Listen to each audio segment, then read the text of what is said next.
Hello family, आ गए हैं एक नए ब्लॉग पर। और आज का जो ब्लॉग है वो मतलब दो कैटेगरी का है ब्लॉग आज को। मतलब सेकंड कैटेगरी में बोल रहा हूँ फर्स्ट, क्योंकि सेकंड कैटेगरी इम्पॉर्टेंट ज़्यादा नहीं है, बट आप सबके लिए मतलब जिन लोगों के पास RS 200 बाइक है उन सब के लिए इम्पॉर्टेंट है। क्योंकि अपना जो RS 200 मतलब रिक भाई का जो RS 200 है उसमें कुछ प्रॉब्लम हो रहा है कुछ दिन से। लाइक अचानक से उसका रेडिएटर का जो फ़ैन है वो चलने लग रहा है। क्या पता क्या हुआ है बाइक को, ऑटोमेटिकली वो चल रहा है, गर्म हो रहा है, नहीं हो रहा है, बाइक सिर्फ स्टार्ट हो रहा है फिर भी वो ऑन हो रहा है, चलते चलते ऑन हो जा रहा है, बंद होके भी वो ऑन हो जा रहा है। पता नहीं ECU में शायद कुछ प्रॉब्लम आया है। लास्ट टाइम हम लोगों के पास एक RS 200 था BS4 एडिशन का, बट उसका ECU प्रॉब्लम बहुत आया था क्योंकि हम लोग उस बाइक को बहुत खींचते थे। उसको हम लोगों ने 160 के स्पीड पे खींचा है। बहुत ही रश किया था बाइक को, तो यार उस बाइक का ECU प्रॉब्लम आया था।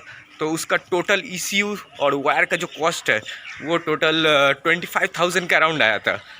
बहुत मतलब खर्चा भी हो गया था उस बाइक पे। तो लास्ट में हम लोग को उस बाइक को बेचना पड़ा था क्योंकि यार बहुत खर्चा निकल रहा था उस बाइक को। और ये जो है अपना RS 200 ये BS6 मॉडल का है। तो हम लोग देखेंगे कि क्या होता है सीन।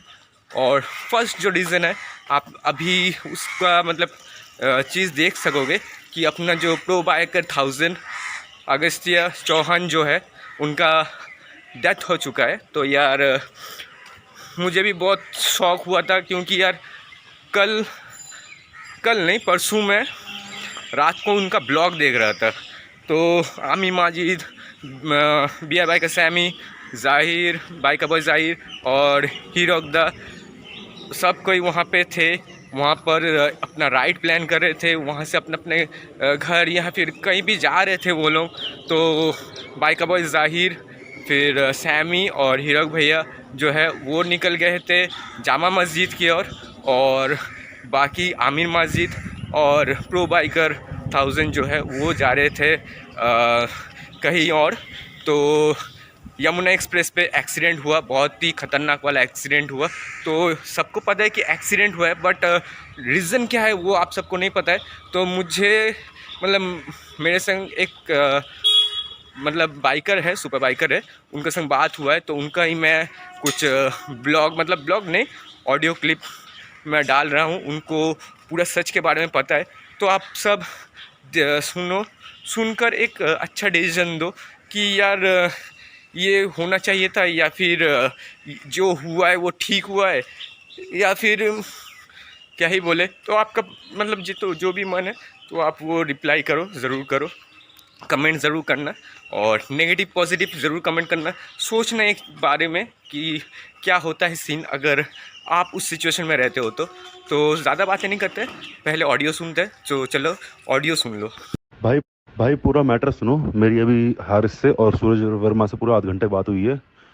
तो बात ऐसी थी कि भाई ये सुबह राइड पे गए थे और जेवर तक गए थे। जेवर के बाद आमिर माजिद और इसकी प्रो राइडर की थी कि आगरा जा रहे, 300 बाइक लगानी आगे। तो क्या हुआ, सूरज वर्मा को वापस निकलना था। तो इसी चक्कर में सूरज वर्मा और हारिस और जाहिर कहते हैं कि भाई हम वापस जा रहे हैं, हम आगे नहीं जाएंगे। तो इस चक्कर में आमिर माजिद गुस्सा हो गया कि भाई तुम साथ नहीं आ रहे, नहीं आ रही। तो कह रहे कोई नहीं, ये जेवर से यूटर्न लेके ये आ गए नोएडा। नोएडा में आके नोएडा इसके सूरज वर्मा के फ्लैट पे आके बैठ गए।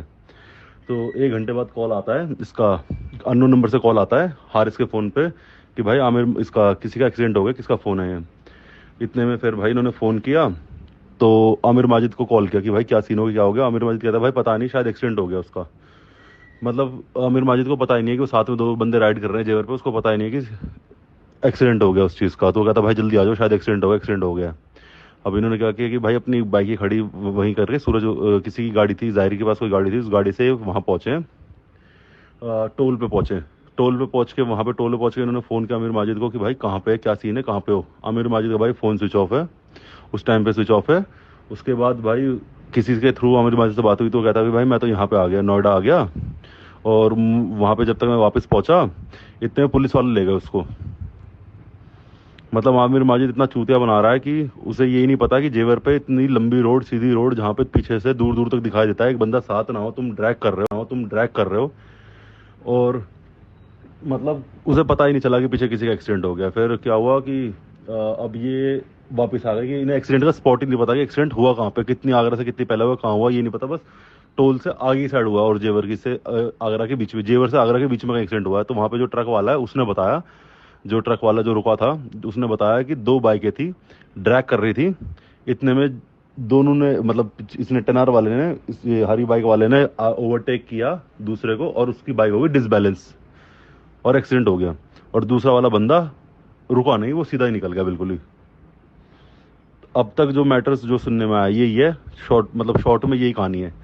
अब ये वापस थाने जा रहे, मतलब थाने से बुलाया आमिर माजिद को कि भाई, उसके पापा ने बुलाया, थाने से नहीं बुलाया, उसके पापा ने बुलाया कि जो भी है कैमरा वगैरह सब दे दो जो भी है।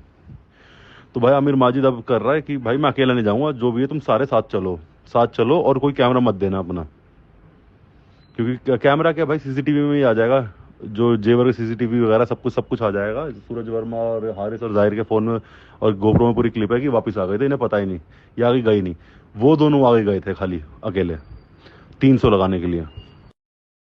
सो ये हेलमेट देख रहे हो तो शायद आप सबको पहचान में आ रहा ही होगा ये कौन सा हेलमेट है। तो चलो ढंग से दिखाते हैं।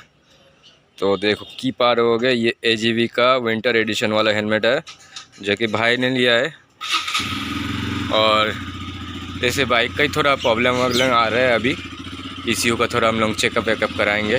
तो आज को कोई राइड वाला ब्लॉग नहीं करेंगे, सीधा अपने सर्विस सेंटर पे जाएंगे, सर्विस सेंटर पे मिलेंगे। तो हेलमेट ज़रूरी है। तो यार आप सब ने देखा ही है तो क्या हुआ है प्रो राइडर के संग।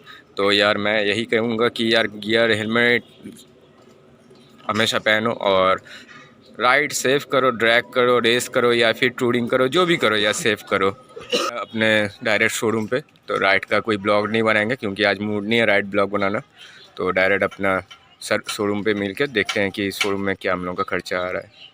तो फैमिली आ गए अपन बजाज शोरूम सर्विस सेंटर पर, जो कि अपना आंदुल में है। पीछे देख सकते हो अपना सर्विस सेंटर है और अपना RS यहाँ पे खड़ा हुआ है।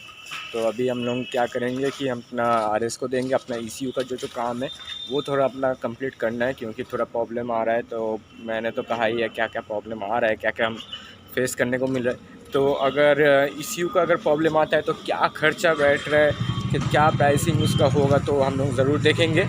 तो ब्लॉग पूरा एंड तक देखना और ज़्यादा लंबा नहीं खींचेंगे ब्लॉग को क्योंकि ज़्यादा कुछ बोलने को नहीं है, ना ही हम लोग राइड वाइड कर रहे क्योंकि आज मूड थोड़ा ऑफ है अपना। तो राइड हम लोग ने मतलब शूट नहीं कर रहे। तो जो भी है इन्फॉर्मेशन ब्लॉग है तो थोड़ा बने रहिएगा और पूरा ब्लॉग एंड तक देखिएगा क्योंकि उसमें अपना जो भी खर्चा आ रहा है वो हम लोग शो करेंगे कि क्या क्या ECU करने, मतलब ECU का अगर प्रॉब्लम रहता है तो क्या क्या खर्चा आ रहा है। तो ज़रूर से बने रहिए।